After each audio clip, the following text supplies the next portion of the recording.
स्वागत है आपका यस 24 न्यूज़ पे और मैं कौसर अली। आज चूँकि खबर दिखाने का एक बहुत अलग ही कारण है, मन नहीं कर रहा है, लेकिन उसके बाद भी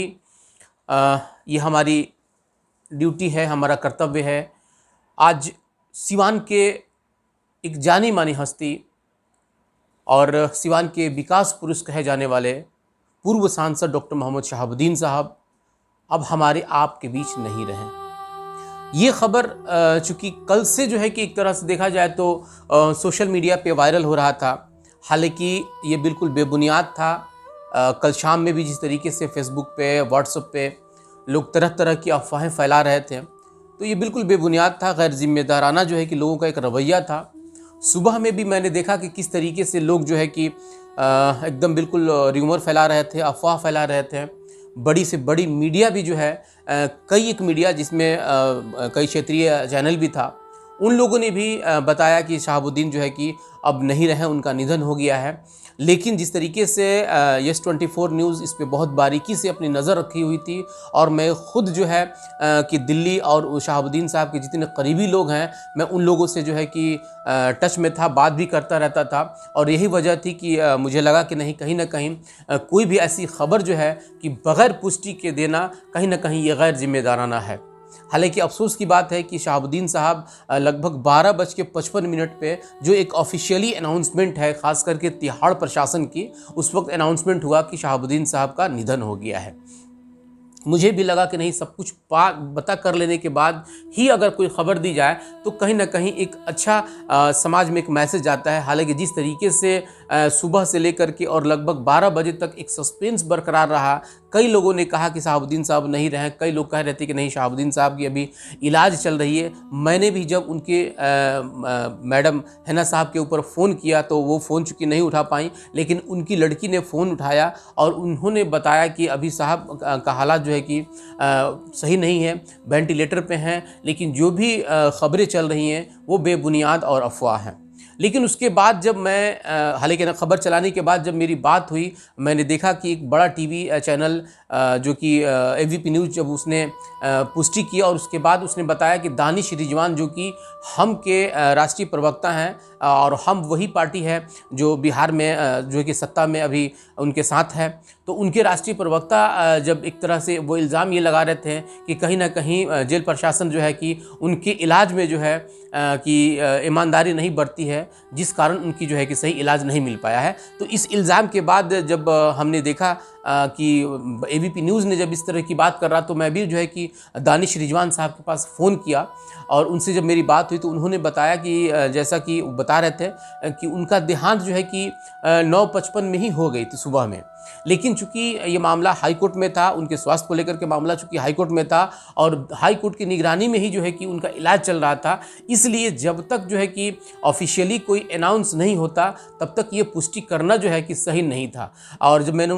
उनको बताया कि उनकी बेटी का जो हवाला है, उन्होंने कहा कि उनके पिता का भी देहांत नहीं हुआ है बल्कि वो इलाजरत हैं, तो उन्होंने कहा कि बात सही है, इसलिए कि उस वक्त तक पुष्टि नहीं हुआ था, इसलिए कि अभी इसमें जो है कि जेल प्रशासन और कई एक ऐसे पेपर की मामला होती हैं, जब तक वो आखिरी तक नहीं हो जाए तब तक इसकी पुष्टि नहीं की जाती है। तो जहाँ तक उनकी बेटी का कहना था, उसको इन्फॉर्मेशन नहीं था, तो वो भी सही था। लेकिन जब ऑफिशियली अनाउंसमेंट 12:55 पे कर दिया गया, तब उस वक्त जो है कि ये क्लियर हो गया कि शहाबुद्दीन साहब अब इस दुनिया में नहीं रहे। हम एक संक्षिप्त परिचय उनके बारे में बताते चले कि उनका जन्म जो है कि 10 मई 1967 को सिवान में ही हुआ था, और उन्होंने जो है कि अपना राजनीतिक करियर जो है कि सिवान के जीरादेई विधानसभा से शुरुआत किया था। और 90 के दशक में जब वो जेल में रह करके ही जो है कि चुनाव लड़े, और उस वक्त उन्होंने जो है कि चुनाव जीतने में सफलता हासिल किया और पहली बार बिहार विधानसभा के सदन में पहुंचे थे। और सदन में पहुंचने के बाद कभी भी वो राजनीति में पीछे मुड़ करके नहीं देखे।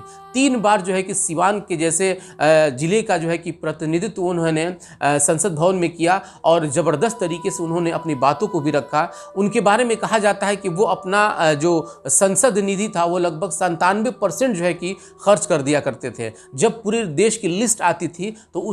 उनके लिस्ट में लगभग वो टॉप 5 में, टॉप 3 में रहा करते थे। ये उनके संक्षिप्त परिचय में रहा। ये सही बात है कि कई एक ऐसे विवाद उनके साथ रहे और अंत तक जो है कि वो कानून का सामना करते रहे, लेकिन कहा जाता है कि वो व्यक्ति एक ऐसा अपने आप में एक समझ लीजिए कि बहुत बड़ा जो है कि एविडेंस है, एक बहुत मतलब देखा जाए तो कहा जाता है कि उनसे एक सीख लेनी चाहिए कि वो आदमी कानून का पालन जो है कि अंत तक किया। आज की इस राजनीतिक परिदृश्य में देखा जाए तो लोग जो है कि राजनीतिक लोभ और लाभ लेने के लिए तुरंत जो है कि पार्टियां बदलते रहते हैं, समय समय पे अपने जो है कि पार्टियों के साथ जो है कि दगाबाजी धोखाबाजी करते रहते हैं, कभी इस पार्टी में कभी उस पार्टी में जाते रहते हैं। सिर्फ मौका परस्ती ही उनके साथ रहती थी। लेकिन ऐसे हालात में शहाबुद्दीन सच में एक मिसाल है, जिन्होंने अंत तक जो है कि कानूनी प्रक्रिया का सामना किया और अपनी जिस पार्टी में उन्होंने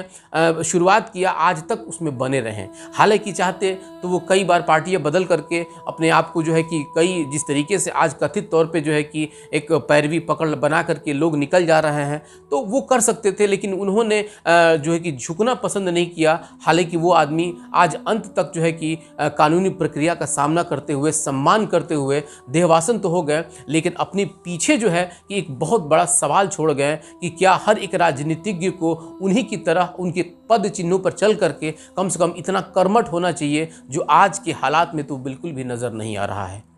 अब देखना यह है, चूंकि सिवान के बारे में कहा जाता है, मैंने चूंकि कल कई लोगों ने मुझसे फ़ोन किया, हालांकि बहुत पहले से ही लगभग हफ्ता रोज से जिस तरीके से कोरोना काल का जो ये समय चल रहा है, बहुत लोग मेरे पास फ़ोन कर रहे हैं। जिस तरीके से सिवान सदर हॉस्पिटल का जो मामला चल रहा है, या जितने भी डॉक्टर्स हैं जो प्राइवेट डॉक्टर हैं, सभी अपना अपना फ़ोन बंद कर दिए हैं। यहाँ तक कि दवा जो है कि अब देखने में ये आ रहा, सुनने में ये आ रहा है कि ब्लैक मेलिंग होना शुरू हो चुका है। यहाँ तक कि बहुत ऐसी जो कॉमन दवाइयाँ थी वो दवाइयाँ जो है कि अब ब्लैक में मिलना शुरू हो गई है। तो कई लोगों ने मुझसे फ़ोन करके बताया कि काश आज अगर सांसद शहाबुद्दीन साहब सिवान में रहते हैं तो कम से कम इस तरीके का नौबत नहीं आता। वो तो ठीक है, ज़िंदगी और मौत तो ये ऊपर वाले के हाथ में है, लेकिन जिस तरीके से क्राइसिस आज ख़ास करके हेल्थ सेक्टर में होता जा रहा है, दवाओं का जो है कि कालाबाजारी शुरू हो चुका है, डॉक्टर जो है कि अपने अपने मोबाइल को बंद कर चुके हैं, प्राइवेट डॉक्टर अपने क्लिनिक को बंद करके जो है कि कहीं ना कहीं वो लोग जो है कि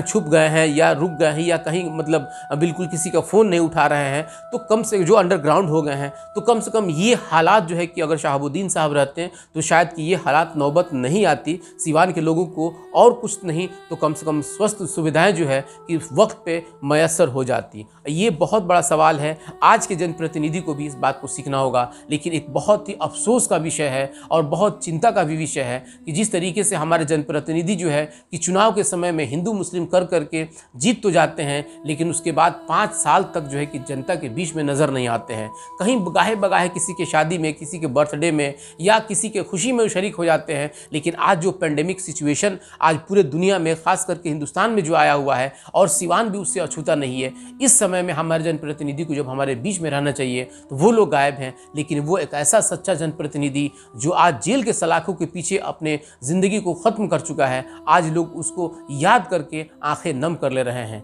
यस 24 भी उनको श्रद्धांजलि देता है और दुआ करता है कि अल्लाह उन्हें जन्नतुल फिरदौस में जगह दे। हालांकि एक बहुत अफसोस की बात है कि जिस तरीके से आज इस ऐसे दौर में वो छोड़ के गए हैं, जिस दौर में आज सिवान वासियों को उनकी ज़रूरत थी। लेकिन खैर, आज हम लोग चूँकि प्रकृति के आगे सबकी बस नहीं चलती है, जिसकी जितनी हयात होती है वो रहता है। बाकी अब हम लोग ऊपर वाले से भरोसा कर सकते हैं, उससे दुआ कर सकते हैं कि इस बीमारी से और इस वबा से हमारे सिवान को, हमारे देश को महफूज रखें।